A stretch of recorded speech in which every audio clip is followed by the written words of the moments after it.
Assalamualaikum warahmatullahi wabarakatuh.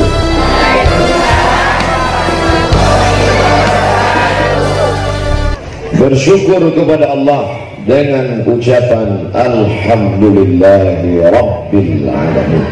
Berselawat kepada Rasulullah dengan mengucapkan Allahumma salli ala Sayyidina Muhammad wa ala alihi wa sahbihi wa barik wa sallim.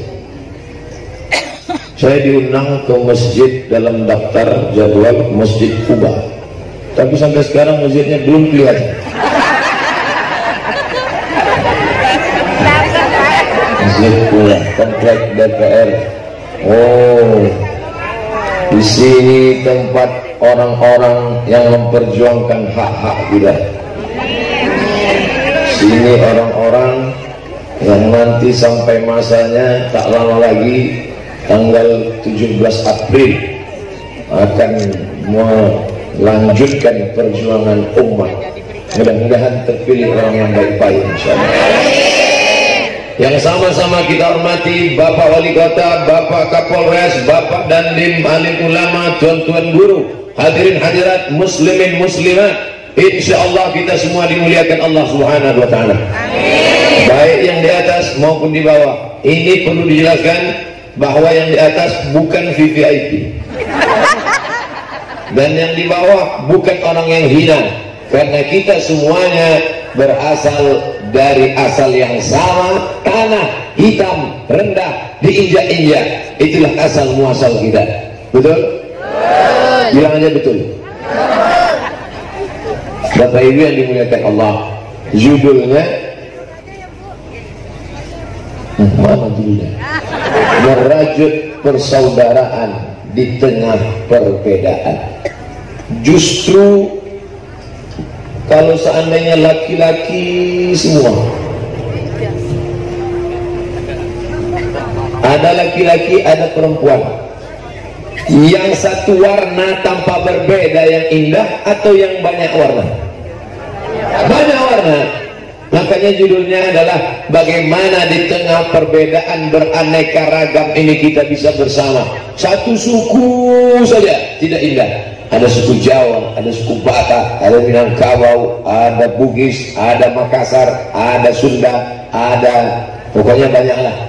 Oleh sebab itu maka, nah di tengah keberaneka-ragaman ini bisa tak kita bersatu dan bersama? Maka agama Islam mengajarkan amat sangat bisa. Kiblatnya berapa? Satu. Fawalli wajhaka syatral masjidil haram. Allah yang disembah berapa? Qul huwallahu ahad. Tempat meminta siapa? Allahus somad.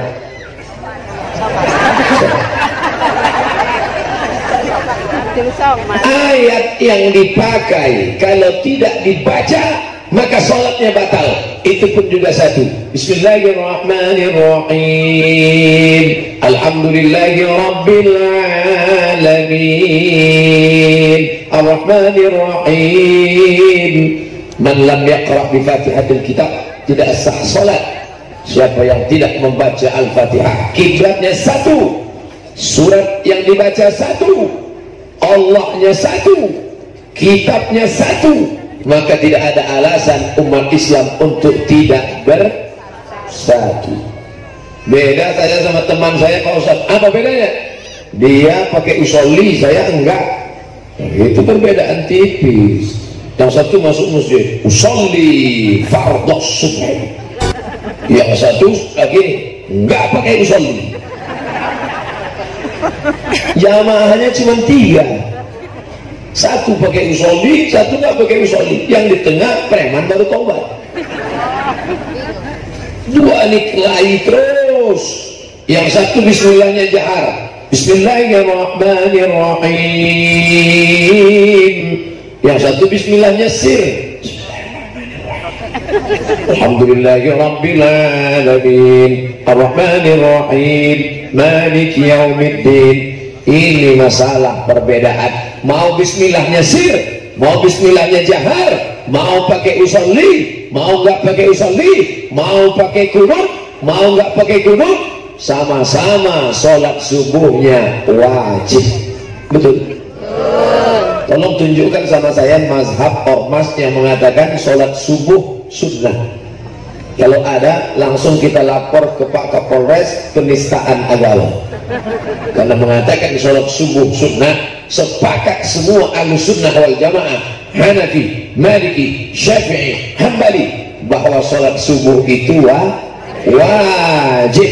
Tapi teknisnya ada sedikit perbedaan. Perbedaan ini indah, tapi jangan lompat-lompat mazhab. Nanti begitu masalah wudhu, dia sentuh perempuan tak mahram, undangan ke hotel, barakallahu lakuma wa baraka alaikuma wa jama'a bainakuma, kena ujung jari. Selamat ya, selamat. Habis itu ke musola, sholat. Allahu Akbar. Ente gak wudhu lagi? Enggak. Kenapa? Mazhab Maliki kan gak batal. Bersentuhan dengan perempuan gak batal. Kalau bersyahwat baru batal. Kalau gak bersyahwat gak batal. Oh gitu ya. Mazhab Hanafi bersentuhan kulit gak batal. Karena makna mastumun nisa itu bukan sentuhan kulit. Jima, maaf, hubungan kelamin baru batal. Kalau cuma sentuhan gak batal. Jadi kamu pakai mazhab Hanafi, ya. Ketika hari raya kurban, bapak nggak ikut berkorban. Kurban kan sunat muakkad. Tapi menurut mazhab Hanafi wajib loh pak. Oh enggak, saya yang wudhu aja. Kalau kurban saya pindah. Ini namanya tatabbu' rukhas, nyari enak-enaknya aja. Mazhab kutu loncat, enak di sini lompat sini, enak di sini lompat sini. Ini lagi tren nih sekarang. Yang sudah lompat. Yang suka melompat ini dua, kutu loncat sama monyet. Kita harus istiqamah. Alladzina qalu rabbuna Allah, orang yang berkata Rabbnya Allah, summa istaqamu, istiqamah. Orang yang istiqamah, tatanazzalu alaihimul malaika. Ketika dia mau mati sakratul maut, turun malaikat. Apa kata malaikat? Allah takhafu, hai calon jenazah, jangan engkau takut. Wala tahzanu, don't be sad, jangan engkau sedih. La tahzan, jangan takut, jangan sedih. Ternyata orang yang mau mati itu ada dua perasaan. Yang pertama takut, takut sakratul maut, takut pertanyaan mungkar nakir, takut titian siratal mustaqim, takut suami kawin lagi. Yang kedua sedih meninggalkan anak, sedih meninggalkan keluarga, sedih meninggal. Apa beda takut sama sedih Pak Ustaz? Sedih masa lalu, takut masa depan. Setiap ibu dan bapak yang punya masa lalu dan masa depan pasti ada dua perasaan, takut dan sedih. Tapi sebelum mati datang malaikat. Apa kata malaikat? Al-atahafu, jangan kau takut. Wala tahzanu, jangan kau sedih. Takutnya hilang, sedihnya melayang. Ketika jiwanya hampa kosong, datang malaikat berbisik sekali lagi, bisikan yang ketiga, wa abshiru bil jannati allati kuntum tu'adun. Berbahagialah engkau wahai jenazah, engkau mendapatkan yang dijanjikan Allah. Malaikat mengepakkan sayapnya. Sebelum dia mati, dia sudah melihat tempatnya di surga. Letaknya di mana? Komplek DPR Blok B. Kita pergi ke mall, nggak dapat parkir aja sedih, takut, cemas. Sedih, takut, cemas, nggak dapat parkir di mall, tidak dapat tempat di sorga. Takut. Ini orang sebelum mati sudah melihat tempatnya. Malaikat mengepakkan sayapnya. Ini tempat engkau nanti di sorga. Makanya ketika jenazah wajahnya dibuka, tersenyum. Kata Ustaz Somad, mati itu sakit. Kata Ustaz katanya mati seperti kambing dikuliti hidup-hidup. Katanya mati seperti ditebas pedang beratus kali. Katanya mati itu seperti mata kail pancing ditarik dari kulit yang basah. Kenapa dia tersenyum? Dia tersenyum karena sebelum mati sudah melihat tempatnya di surga. Mudah-mudahan kita termasuk golongan itu, insyaallah. Sekarang terjadi terbalik, sebaliknya. Yang mati nggak senyum, malah yang hidup senyum. Ustaz, saya meninggal, alhamdulillah. Kenapa? Utangnya nggak nagih lagi. Bapak Ibu yang dimuliakan Allah Subhanahu wa taala, istiqomah salat subuh berjamaah. Ini Ustaz Somad ini ngomong aja nih, salat subuh berjamaah, dia sendiri nggak berjamaah tadi. Ustaz di mana? Kami berjamaah juga di atas. Kenapa tidak di sini? Saya nggak tahu, tanya panitia. Ini perlu saya jelaskan supaya apa? Jangan sampai ada dusta di antara kita. Jangan sampai nanti muncul fitnah. Ustaz Somad itu ceramah aja, dia sendiri nggak sholat. Tahu-tahu yang satu bela, dia boleh nggak sholat, dia kan musafir. Saking kan ingin membelanya, bukan mencari kebenaran, tapi memberikan pembenaran. Kalau dia salah, katakan salah. Kalau dia benar, katakan benar. Orang yang diustadkan, diulamakan, dituan gurukan, dikiaikan, ternyata tidak sholat, betul apa salah? Salah, dia salah, tidak sholat. Jadi kalau gitu Ustaz Somad tadi salah, tidak sholat, dia sholat, cuman kita tidak melihat dia sholatnya di alam ghaib sana. Gak bisa. Nahnu nahkumu bizzawahir, kita melihat zahir. Hayya 'alas shalah.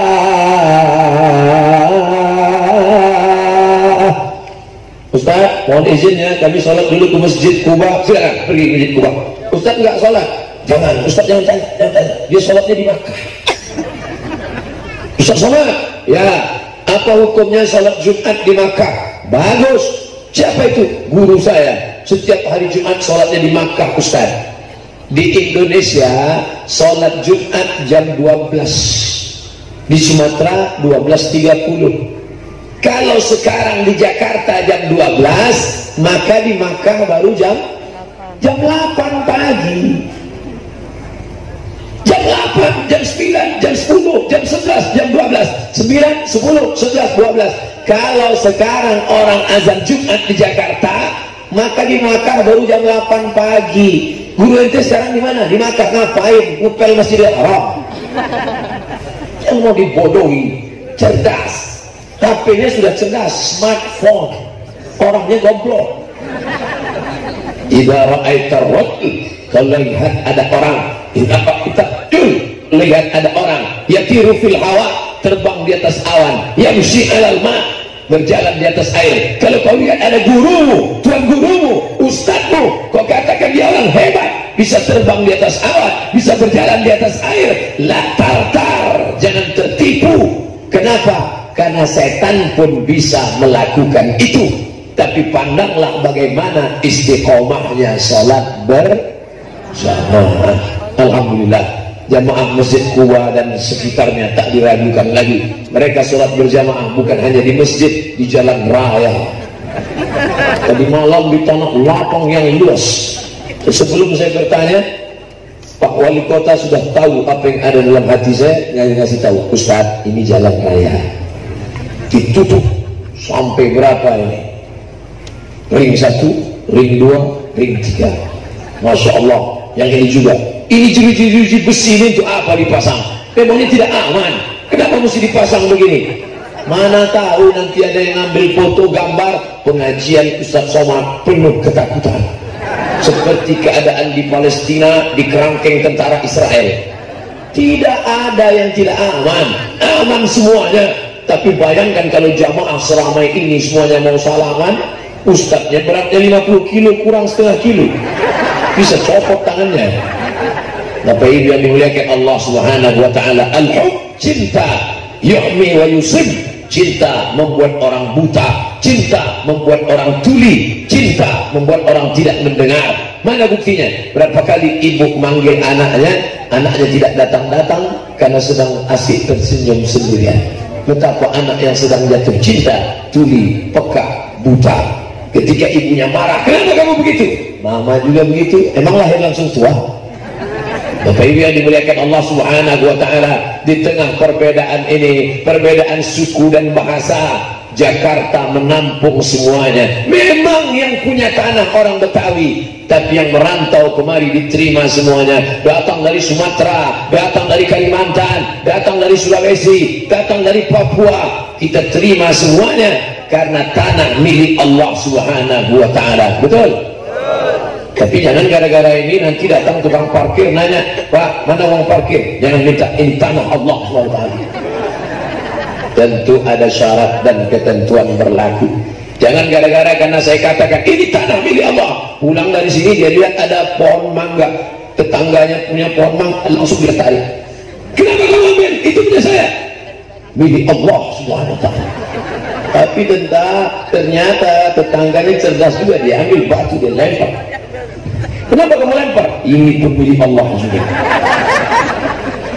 Jangan pakai akal untuk mencari pembenaran, tapi pakailah akal untuk mencari kebenaran. Maka perbedaan kita dalam banyak hal, ada saja perbedaan.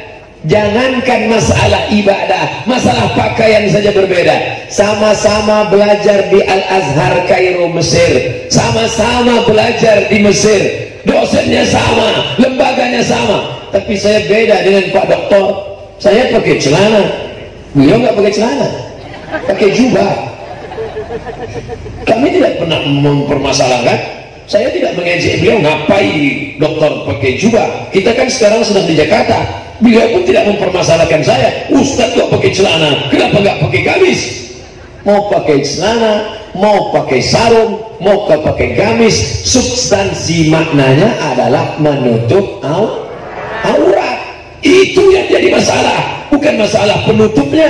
Mau pakai kain, mau pakai celana, mau pakai jeans, mau pakai, yang penting auratnya tertutup. Yang masalah adalah kalau datang kemari pakai celana pendek, lututnya berkudis. Itu bermasalah. Jangan permasalahkan. Ada perempuan sudah dia tutup kepalanya, semua sudah tertutup, kepala sampai ujung kaki tertutup, yang kelihatan wajahnya dengan tangannya. Itu yang dikatakan Nabi, innal mar'ata, sesungguhnya perempuan, idza balagatil ma'id, kalau sudah sampai usia haid menstruasi, la yasluh laha an yara minha, tidak boleh kelihatan dari wajahnya, dari badannya, illa hadza wajah wa hadza, tapak tangan, zahiruha wa batinuha, maka wajah dengan tangan boleh kelihatan. Yang penting itu, masalah dia tutup pakai apa terserah. Kebetulan dia sekolahnya di Jepang, dia tutup pakai kimono. Yang penting menutup aurat. Masalah wajah ada perbedaan, yang satu wajah dia buka, yang satu lagi wajah pun dia tutup. Perempuan yang menutup wajahnya, dia bukan melindungi pipinya, dia bukan melindungi bibirnya, dia bukan melindungi hidungnya. Perempuan yang menutup wajahnya, dia sedang melindungi mata suami-suami orang lain, bukan dia melindungi dirinya. Maka jangan suuzon kepada orang yang menutup wajahnya. Itu ikhtilaf. Menutup wajah pun ada juga lebih 20 hadis tentang hadis-hadis orang yang menutup wajahnya. Maka jangan ngejek. Ini sekarang ada orang kalau melihat perempuan pakai cadar ngejek, hai ninja nih. Ngelihat perempuan pakai cadar kok ejek, perempuan nggak pakai celana kok diam. Ada apa dengan otakmu? Engkau waras? Oleh sebab itu maka yang memperlihatkan wajahnya ya nggak apa-apa, yang menutup wajahnya juga nggak apa-apa. Jangan saling menyalahkan karena masih dalam koridor ajaran Islam. Tapi kalau semua ditutup sampai matanya pun ditutup juga pakai kain hitam, nah, itu perlu kasih tahu. Kamu lihat gimana? Bapak Ibu yang dimuliakan Allah Subhanahu wa Ta'ala, yang penting substansinya menutup aurat. Dan menutup itu syaratnya tidak sempit. Ini ada orang pakai jilbab tapi celananya sempit sampai menjerit itu paha. Kita pun heran gimana cara dia memasukkan kakinya ke dalam, sempit sekali. Pakai oli atau pakai plastik? Itu celana dibuat oleh orang Amerika untuk senam aerobik di dalam ruang tertutup. Sampai di Jakarta dipakai orang untuk belanja ke pasar pagi. Banyak tukang ayam salah potong. Dipakai ke masjid mau sholat maghrib, lekong mukenanya diletakkan di bahu, dia pakai celana sempit ke masjid. Tentu banyak orang lain lihat masuk paret. Oleh sebab itu ini penting, tidak sempit, aurat tertutup. wajah dan tangan terlihat, tidak sempit dan tidak transparan. Sekarang banyak orang pakai baju tipis transparan alasan panas, kain penutup seperti bungkus yang menutup buah, kelihatan dari luar. Ini tidak benar. Dan perempuan luar biasa hebatnya, sampai-sampai sautul mar'ati auratun, suara perempuan pun bisa menjadi aurat. Suara yang bagaimana? La taqada'na bil qaul, jangan bersuara mendayu-dayu, mendesak-desak, lemah lembut, lemah gemulai. Kenapa tidak boleh perempuan bersuara mendayu mendesak? Yatma'alladzi fi qalbihi marad, ada laki-laki yang tidak tahan mendengar suara perempuan.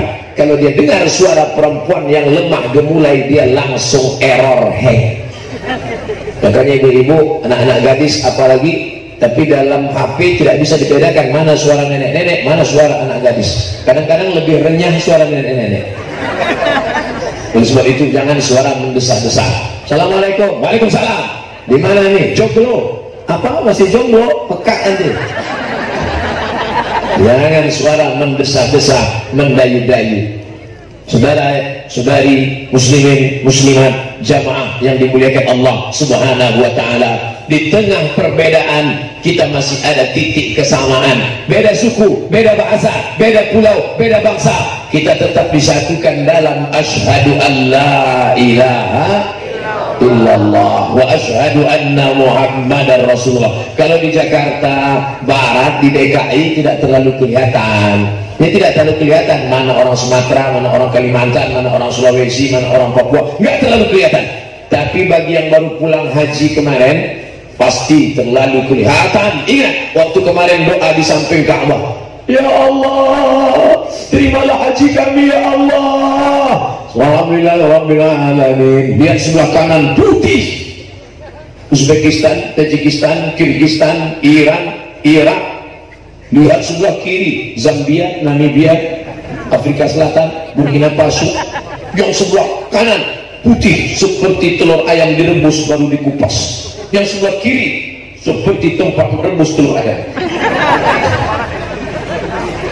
La farqa bainal abyadi wal aswad, tak ada beda antara yang berkulit putih dengan yang berkulit hitam. Wala farqa bainal arabi wal ajam, tak ada beda antara yang Arab dengan non Arab. Kullukum min Adam, karena semua kamu semua berasal dari Adam. Wa Adam min turab, dan Adam dari tanah. Dari tanah kembali kepada tanah, dari dalam tanah naik ke atas tanah. Ceramah, ceramah, ceramah, ceramah, ceramah, ceramah, batuk mati masuk tanah. Dari dalam tanah naik ke atas tanah, akhirnya pergi sidang, sidang, sidang, sidang, sidang, mati masuk tanah. Betul? Apa yang disombongkan? Apa yang dikatakan lebih? Saya lebih tinggi, saya lebih besar, saya lebih, saya lebih. Engkau yang lebih tinggi, engkau yang lebih besar, engkau yang lebih berat. Engkau hanyalah setumpuk daging busuk yang akan menjadi santapan cacing tanah. Yang berat yang tersinggung. Beberapa jamaah tersinggung dengan pengajian saya, pulang langsung mati. Bukan karena saya hebat, enggak, kebetulan ajalnya sudah sampai. Ngaji bukan untuk sindir menyindir, bukan untuk ngasarin hati orang, tapi untuk mengambil iktibar pelajaran. Innallaha la yanzuru ila ajsamikum, Allah tidak melihat badan kamu, wala ila suwarikum, Allah tidak melihat rupa wajah kamu, walakin yanzuru ila qulubikum, yang dilihat adalah hati kamu, wa a'malikum, dan amal kerja ibadah kamu. Mudah-mudahan pagi ini yang dinilai Allah adalah salat subuh kita, yang dinilai Allah adalah ketulusan niat kita datang pengajian untuk menuntut ilmu, yang dilihat Allah adalah niat kebaikan kita untuk menjalin silaturahim. Seandainya Masjid Kuba, seluruh panitia, jamaah, hadirin hadirat tidak membuat acara ini, saya tidak jumpa dengan Pak Wali, tidak jumpa dengan Pak Kapolres, tidak jumpa dengan Pak Dandim, tidak jumpa dengan tuan-tuan guru. Hari ini alhamdulillah Ustadz Somad, Ustadz sudah ceramah 30 menit, diawali setengah 6, sekarang sudah jam 6. Saya andai tidak melihat jam pun saya bisa tahu sudah 30 menit berdasarkan beberapa jari yang mulai kesemutan. Oh, Ustaz minta disediakan kursi ya? Enggak. Tadi panitia sudah minta, Ustaz nanti kami siapkan kursi. Jangan. Insya Allah masih kuat lagi berdiri. Nanti 10 tahun lagi diundang baru siapkan kursi. Bapak Ibu yang dimuliakan Allah Subhanahu wa taala, niat datang pagi ini untuk menjalin silaturahim. Man ahabba yusatalahu fi rizqihi, siapa yang mau dilapangkan rezekinya, wa yumsa'alahu fi atharihi, mau dipanjangkan umurnya, falyasil rahimahu, hendaklah dia menyambung tali silaturahim. Kamu sudah sambung tali silaturahim? Sudah. Kapan? Idul Adha kemarin Pak Ustadz, waktu bawa duit kupon untuk ngambil daging kurban. Berarti ke masjid terakhir Idul Adha. Ya. Mudah-mudahan setelah pengajian ini yang nggak sholat, laki-laki yang nggak sholat, anak-anak yang nggak sholat, suami-suami yang nggak sholat, berubah menjadi rajin sholat insya Allah. Alhamdulillah Ustadz Somad, setelah dengar pengajian Ustadz, suami saya sekarang sudah sholat. Gimana sholatnya Bu? Sholat Jumat. Ibu nikah dengan dia sudah lama, 20 tahun. Dia nggak sholat dari dulu atau sekarang aja? Dari dulu nggak sholat. Kenapa mau nikah dengan dia? Saya pun juga nggak sholat. Tapi setelah tua ini Pak Ustadz, nikah umur 20, menikah 20 tahun, sekarang 40 tahun, kami sadar hidup akan berakhir. Rumah sudah ada, mobil sudah ada, anak sudah ada, keluarga sudah ada, cucu sudah ada. Tapi ternyata ada satu yang hampa, jiwa kami kering. Di mana mencari kekeringan jiwa? Bagaimana membasahinya? Kalau leher yang kering cukup dengan minuman, sudah minum. Perut yang lapar cukup dengan makanan, sudah makan. Mata ingin melihat pemandangan, sudah ke puncak, sudah ke danau. Tapi hati jiwa yang kering, bagaimana membasahinya? Basahkan dengan angkat kedua tangan. Allahu Akbar. Hidup ini terasa hampa. Inna sholati wa nusuki wa mahyaya wa mamati lillah. Bukan punya aku, punya Allah. Saudara-saudara kita yang sedang diuji di Lombok, Nusa Tenggara Barat, baru saja diuji yang ada di Palu, Sulawesi Tengah, Donggala, mereka diuji. Seandainya mereka berkata, ini rumah saya, ini mobil saya, ini cincin saya, ini duit saya, ini anak saya. Salah satu yang membuat orang merasa kehilangan adalah karena merasa memiliki. Merasa memiliki itu yang membuat orang menjadi stres. Maka jangan pernah merasa memiliki. Pagi kita diajarkan baca ayat, lillahi ma fis samawati wa ma fil ardh. Apa yang di langit, apa yang di bumi, bukan punya engkau, itu punya Allah. Itu mobil Bapak, Pak, itu mobil Allah, dia titipkan ke saya. Ini rumah Bapak, bukan punya saya, itu titipan Allah. Jadi kalau diambil Allah, Bapak tidak sedih? Insya Allah tidak. Begitu diambil nangis seminggu. Tapi kalau ibu-ibu tidak. Saat suaminya meninggal, dia tidak bergeming, air matanya tidak menetes. Ibu gak nangis, suami ibu meninggal. Titipan Allah Pak Ustaz. Memang udah lama saya tunggu supaya diambil. Bapak dan Ibu yang dimuliakan Allah Subhanahu wa taala, yang paling tulus, iman yang paling tulus, perhatikan tukang parkir, mobil mewah, mobil mahal, harga 2 miliar, dia berikan tempat, silakan Pak, maju terus, ya berhenti, stop, oke. Begitu yang punya ngambil, dia tidak pernah marah. Pernah nggak tukang parkir marah? Jangan diambil, kan sudah dititip di sini. Silakan ambil. Kenapa? Karena dia paham bahwa ini titipan sementara saja. Jadi kita pahami saja, ini semua yang kita miliki adalah numpang parkir sejenak. Bahkan nyawa kita ini pun numpang parkir sejenak di badan kita. Berapa kali kita bernafas? Cuma 2 kali. Tarik sekali, hembus sekali. Tarik sekali, hembus sekali. Bayangkan kalau ditarik nggak bisa berhembus. Tarik, mati. Jantung berdetak, dada sebelah kiri rasa, 2 jari di bawah berdegup. Kalau ada yang tak berdegup, kasih tahu, kain kafan sudah siap. Bapak Ibu yang dimuliakan Allah Subhanahu wa taala, selama ini kau melangkah kakimu tegak, selama ini mengayunkan tangan lantang, selama ini suaramu bergetar. Jangankan engkau bicara, engkau baru batuk saja orang sudah ketakutan. Turun dari mobil, batuk si bapak. security mencret, berwibawa karena punya kuasa, karena punya harta. Tapi begitu dicabut Allah nafasmu, dicabut Allah detak jantungmu, jangankan bersuara menggelegar, jangankan melangkahkan kaki, mengedipkan kelopak mata pun kau tak sanggup. Yang masih bisa mengedipkan kelopak mata, kedipkanlah sampai masanya nanti tidak bisa mengedipkan kelopak mata. Inna lillahi wa inna ilaihi raji'un. Semua orang yang mati matanya berotot. Ibu-ibu yang katanya sayang pada suami, bapak-bapak yang katanya cinta sama istri. Mama jangan lama pergi ya, setengah napasku hilang. Sesak napas dong. Tapi ketika malaikat maut mencabut nyawa, mata melotot. Akhirnya dia pun takut melihat, ngeri juga ya. Kemana dia pergi? Datang ke Masjid Quba, menemui imam masjid. Pak Imam, bisa datang ke rumah sebentar? Loh, orang ini kan nggak pernah ke masjid, orang ini kan sombong, biasanya negur aja nggak mau, kenapa tiba-tiba ngajak ke rumah? Ternyata ada acara besar. Apa acaranya? Memejamkan mata jenazah yang melotot dari jam 1 tadi malam. Allahumma ufir li fulan bin fulan warfa' darajatahu ma'al ghabirin, inna lillahi wa inna ilaihi raji'un. Sombong angkuh sampai akhirnya kau akan dibawa ke masjid juga. Tapi saat itu tidak ditanya namanya, saat itu tidak ditanya dia siapa. Apa kata imam selesai salat zuhur? Tolong jenazahnya bawa ke dalam. Tidak lagi ditanya bapak siapa, tidak lagi ditanya terima kasih pak, tidak lagi dikatakan selamat datang pak, tapi yang dipakai kata ganti orang ketiga, tolong jenazahnya bawa ke dalam.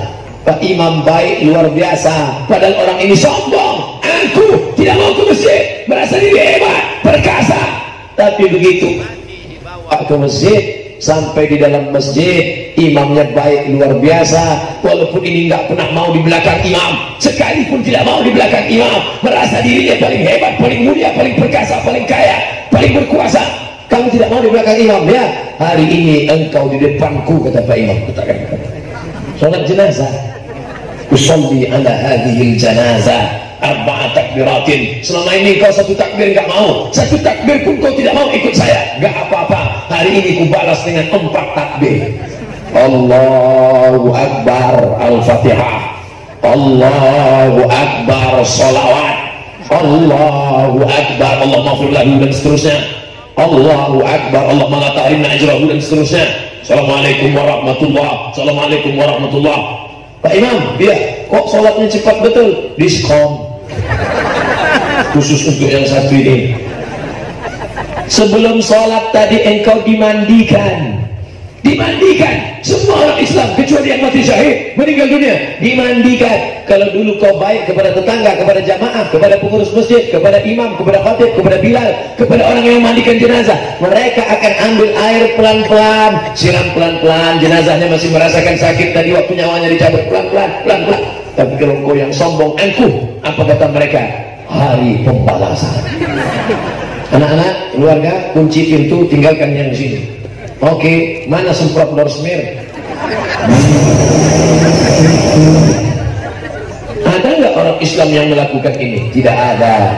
Tapi waspadalah, boleh jadi akan ada orang-orang yang sakit hati, dendam, kesumat. Makanya yang paling bagus memandikan kita bukan orang lain. Nabi Muhammad SAW ketika dia meninggal dunia, Abu Bakar dan Umar di mana? Abu Bakar, Umar, Utsman yang lain di Saqifah Bani Sa'idah bermusyawarah ingin mencari siapa pemimpin kota Madinah Al-Munawwarah. Mereka berkumpul di Saqifah Bani Sa'idah untuk mencari siapa yang akan menjadi pengganti kepemimpinan Islam ke depan. Tapi yang memandikan siapa? Keluarga. Sayyidina Ali, mantu. Sayyidina Al-Hasan, cucu. Sayyidina Al-Husain, cucu. Sayyidina Abbas, paman. Sayyidina Abdullah bin Abbas, sepupu. Fadl bin Abbas, sepupu. Yang paling bagus memandikan kita adalah kerabat-kerabat kita. Dia tidak akan bukakan aib kita, dia tidak akan ceritakan kekurangan kita. Makanya buat pelatihan. Masjid Quba mengadakan pelatihan memandikan jenazah. Hanya saja kadang-kadang kalau dibuka pendaftaran penyelenggaraan jenazah, banyak yang daftar orang-orang tua, bapak-bapak yang sudah tua jangan daftar, karena yang akan dimandikan itu bapak. Yang daftar itu anak-anak kita, bawa ke masjid. Saya ketemu dengan seorang promotor band seluruh Indonesia sudah kami jalani Pak Ustaz. Kami kalau sedang acara band 6 bulan dari Jakarta telusuri Sumatera, Aceh, Medan, Riau, Sumatera Barat, Jambi, Palembang, Lampung, menyeberang ke Jakarta, Jawa Barat, Jawa Tengah, Jawa Timur, menyeberang ke Madura, ke Bali, NTB, Kalimantan, Sulawesi, Papua, keliling, tidak pernah kenal lelah, sampai akhirnya suatu hari saat azan berkumandang, Allahu Akbar, Allahu Akbar. Saya sedang duduk di atas pentas band Pak Ustaz. Saat mendengar azan berkumandang, sayup-sayup teringat ketika ayah menarik tanganku saat akan ke masjid salat maghrib. Saat itu aku teringat saat muda, saat dia masih segar bugar, tapi hari ini dia sudah terkapar Pak Ustaz. Saat ingat itu aku langsung ambil air wudu, salat dan taubat. Betapa momen kebersamaan anak salat berjamaah itu yang akan membuat pelajaran penting. Alhamdulillah, Bapak Ibu sudah membawa anak-anaknya, sahabatnya, kerabatnya. Di sana ada anak-anak kecil, di sana ada anak-anak remaja. Dulu pengajian isinya orang-orang tua semua. Ketika Ustaz ceramah mereka menunduk. Ustaz berapi-api, dia melayang-layang. Tapi hari ini Masya Allah, yang hadir anak-anak muda, yang hadir anak-anak yang padahal hari libur, hari Ahad, hari libur, kerja 6 hari, pontang-panting cari nafkah, macet di kota besar, stres. Tapi mereka hari libur bukannya pergi ke danau, bukannya pergi ke mall, bukannya pergi, malah hadir pengajian. Padahal mestinya hari libur, hari balas dendam. As-salatu khairum minan naum. Sorry Pak Muazzin, hari libur, tarik selimut dulu. Tapi tidak, justru di hari libur mereka sudah datang. Bahkan mungkin ada tadi yang datang jam 4.30, bahkan mungkin jam 4 sudah datang. Ini yang barisan-barisan paling depan, ini booking VVIP-nya lama ini. Tapi karena kekhusyukan mereka, karena dia tidak menganggap kapan istirahatnya, Senin kerja, Selasa kerja, Rabu kerja, Kamis kerja, Jumat kerja, Sabtu kerja, Ahad masih pengajian, subuh berjamaah. Habis ini ada nanti pengajian duha, habis duha ada kajian zuhur, habis zuhur ada kajian asar, habis asar nanti malam pengajian. Kapan istirahatnya? Kalau ditanya, kamu istirahatnya kapan? Nanti istirahat ketika di alam barzah. Disitulah istirahatnya orang beriman. Allahu Akbar. Itu ada kotak-kotak. Ini resmi atau tidak? Kotak yang disebar berwarna hijau itu kotak infak dan sedekah. Masya Allah. Kenapa ibu-ibu perempuan saja yang disodori kotak? Ternyata yang mencari uang laki-laki, tapi dompet dipegang perempuan. Pandai Pak Ustaz. Infak, nama kotaknya saya lihat dari jauh, infak dan sedekah. Saya kurang setuju kalau disebut infak dan sedekah. Bagusnya infak saja, karena sedekah itu senyum juga sedekah. Makanya ketika kotak lewat dia senyum aja.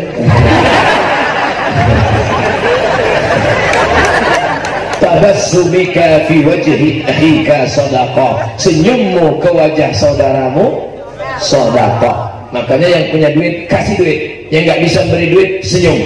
Makanya buang kata sedekah itu buat infak saja. Apa beda infak sama sedekah Pak Ustaz?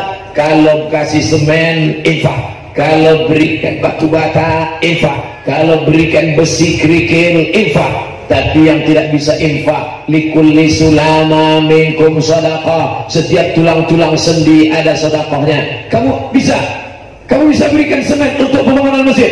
Saya nggak bisa Pak Ustaz, nggak ada duit. Oke, besok datang ikut ngecor, gotong royong sampai lecet tangan bawa semen naik ke atas. Yang nggak bisa datang senyum. Hi guys, how are you today? Fine. Bagus. Yang paling bagus kasih semen. Nggak sanggup ikut gotong royong, nggak sanggup datang dengan senyuman. Jangan sampai masjidnya udah selesai ngasih semen enggak, gotong royong enggak, senyum enggak, begitu udah datang baru wah kelihatannya masjidnya salah deh. Ini kok miring ini? Kalau ada orang model begini, ambil kepalanya, dudukin ke dinding. Insya Allah lurus lagi otaknya.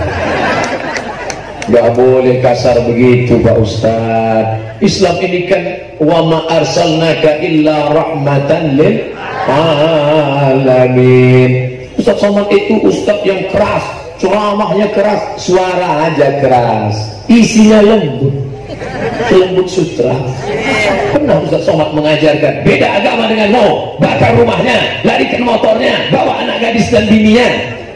Nggak ada. Islam mengajarkan kita kelembutan.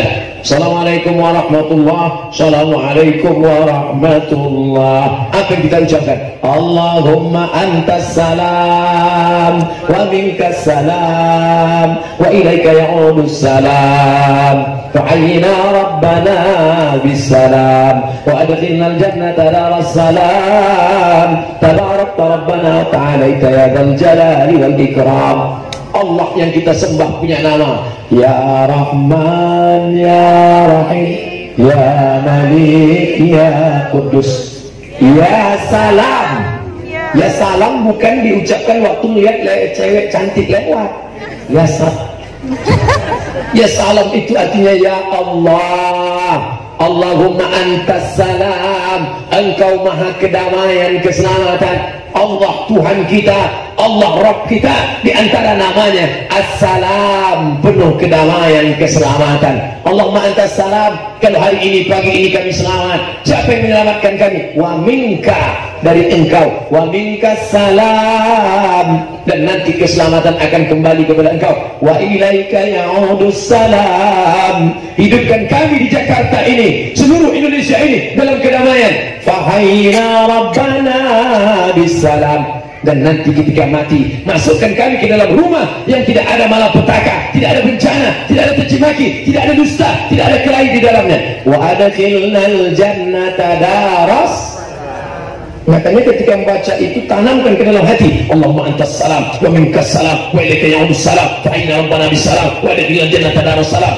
Jangan asal-asal ujung-ujungnya aja. Ini ada orang Allah salam, Allah salam, Allah salam. Ketika ditanya, ibu dari tadi kok salam-salam aja? Rupanya nama suaminya Abdul Salam. Bapak Ibu yang dimuliakan Allah Subhanahu wa ta'ala, selesai itu apa dikatakan habis salat subuh? La ilaha illallah wahdahu la syarikalah. 5. Lahul mulku wa lahul hamdu yuhyi wa yumiit wa huwa ala kulli syai'in qadir. Lahul mulku. Kalau selama ini kau katakan kau berkuasa, kau yang paling hebat, kau yang paling kaya, tidak ada apa-apanya, itu punya Allah. Lahul mulku.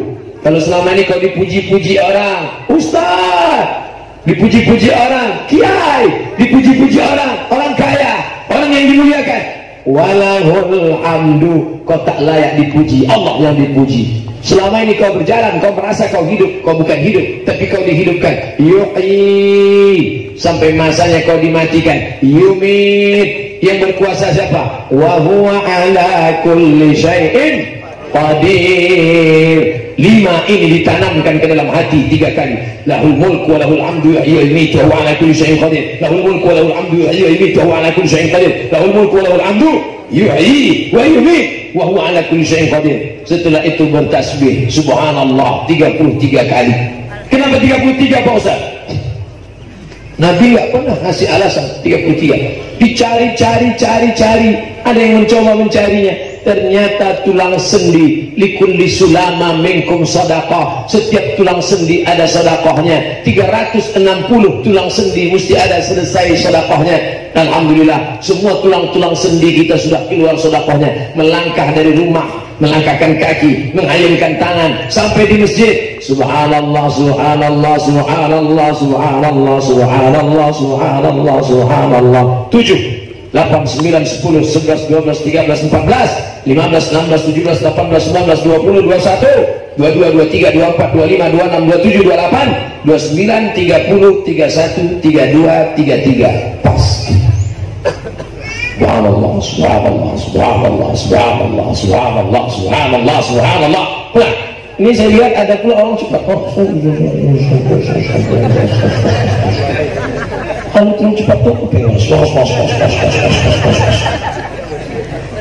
Subhanallah walhamdulillah wala ilaha. Yang pelan, seminggu baru selesai.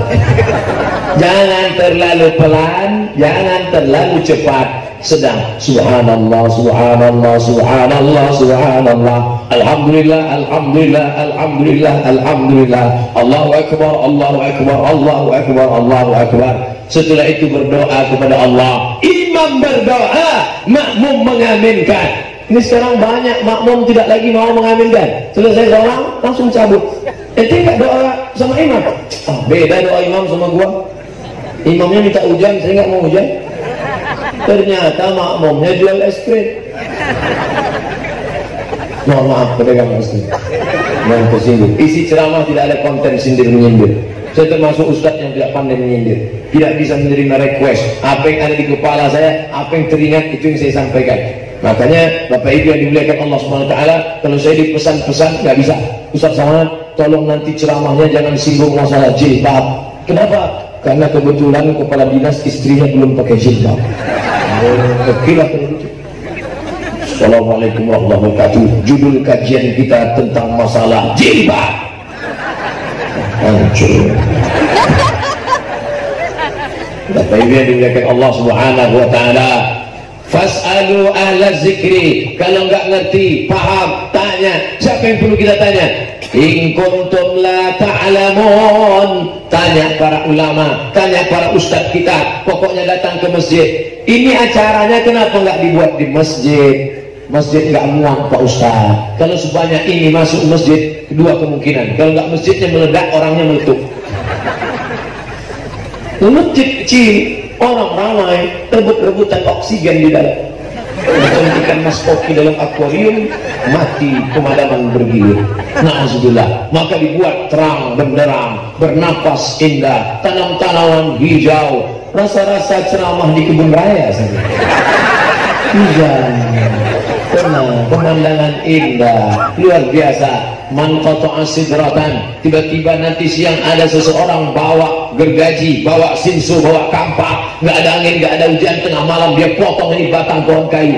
Man qata'a sidratan, siapa yang memotong sebatang pohon kayu, sawwaballahu ra'sahu finnar, disungkurkan Allah kepalanya dalam api neraka. Sebatang pohon kayu kau tebang, kau potong, kau bukan ditangkap Satpol PP, Pemda, Pemprov, Pemko. Bukan itu yang kau takuti, karena Islam mengajarkan sebatang pohon kayu kau potong, pohon kayu tidak bersalah. Di bawahnya ada orang bernaung, ada semut-semut yang hidup, ada makhluk-makhluk Allah yang mendapatkan naungan. Tiba-tiba kau petantang petenteng, kau potong.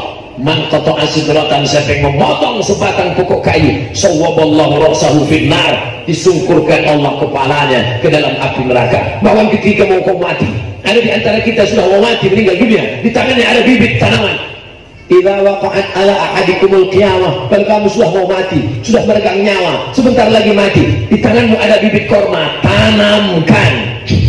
Coba lihat jalan menuju perumahan, tanaman, tanaman, tanaman, tanaman, tanaman.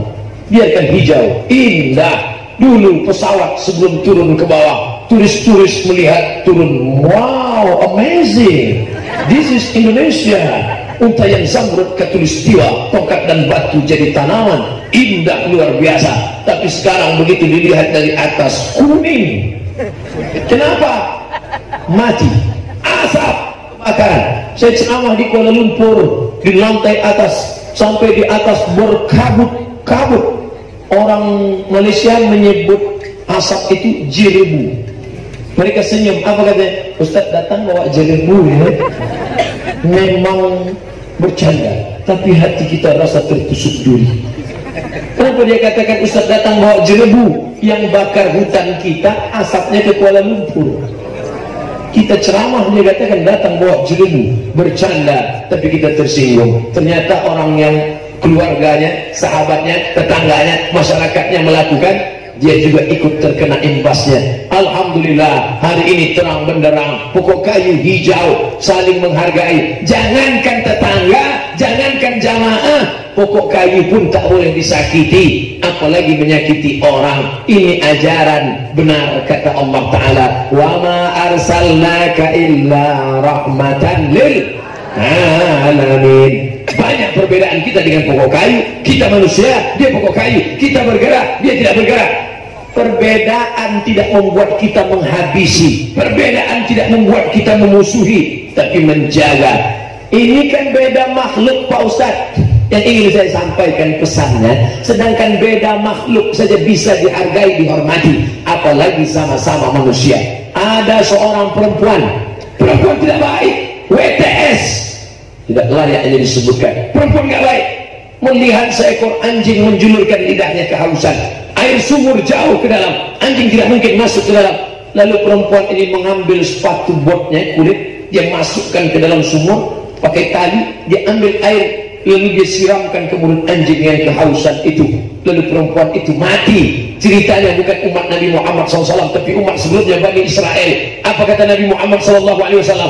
Perempuan itu diampuni Allah dosanya karena sudah menolong anjing. Anjing najis, haram. Sepatunya, sepatu buat tapak kaki, busuk, bau, kotor. Perempuan itu WTS, jahat, tiga-tiganya tidak baik. Tapi Allah menurunkan kebaikan. Kenapa? Karena masih ada rahmat kasih sayang di hatinya. Hadis ini substansi maknanya tentang menghormati, menyayangi sama-sama makhluk Allah, bukan motivasi untuk memelihara anjing. Jangan gara-gara hadis ini pulang langsung beli anjing. Wah, kalau ngasih minumnya aja diampuni, apalagi ngasih makannya.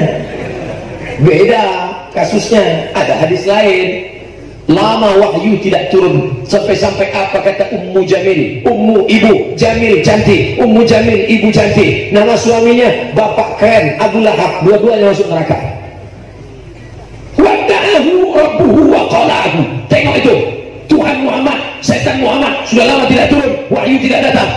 Turun ayat, ma wadda'aka rabbuka wa ma qala. Allah tidak membiarkanmu, Allah tidak meninggalkanmu. Lalu kenapa Jibril lama tidak turun?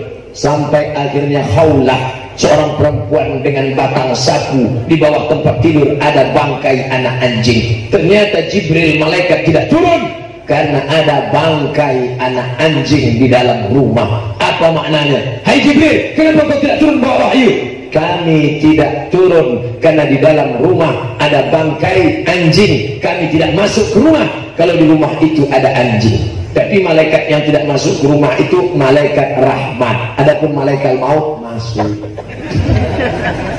Bapak Ibu yang dimuliakan Allah Subhanahu wa taala, kedamaian, persatuan umat kita jaga. Adapun perbedaan-perbedaan, NU, Nahdlatul Ulama, Muhammadiyah, Perti, Persatuan Tarbiyah Islamiyah, Persis, Persatuan Islam, Al-Jamiyatul Wasliyah, Front Pembela Islam, ini semuanya adalah ormas yang bergerak di bidang dakwah, di bidang kesehatan, pendidikan rumah sakit, pendidikan sekolah, pondok pesantren. Dalam masalah ritual ibadahnya ada sedikit-sedikit perbedaan, selama masih tidak keluar dari 4 mazhab, Hanafi, Maliki, Syafi'i, Hambali, masih Ahlus Sunnah wal Jamaah. Saya tidak mau ikut 4 mazhab. Saya tidak mau ikut Hanafi, saya tidak mau ikut Maliki, saya tidak mau ikut Syafi'i, saya tidak mau ikut Hambali. Kalau kamu tidak mau ikut 4 mazhab, berarti kamu imam mazhab yang kelima. Imam Al-Hafiz. Al-Hafiz artinya hafal hadis. Berapa hafalannya? 200.000 hadis. Al-Hafiz Jalaluddin Abdurrahman As-Suyuti, Hafiz, hafal hadis.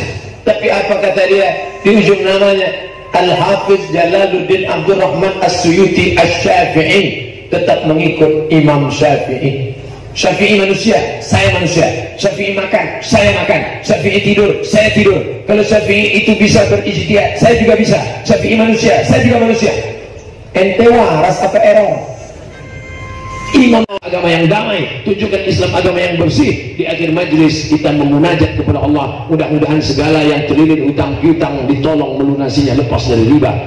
yang lajang, yang gadis ingin menikah ditemukan Allah dengan jodoh yang soleh dan solehah, anak-anaknya menjadi para penghafal Quran, selamat dari riba, zina dan narkoba. Ala hazihi niyah wa kulli niyatin salihah. Al-Fatihah.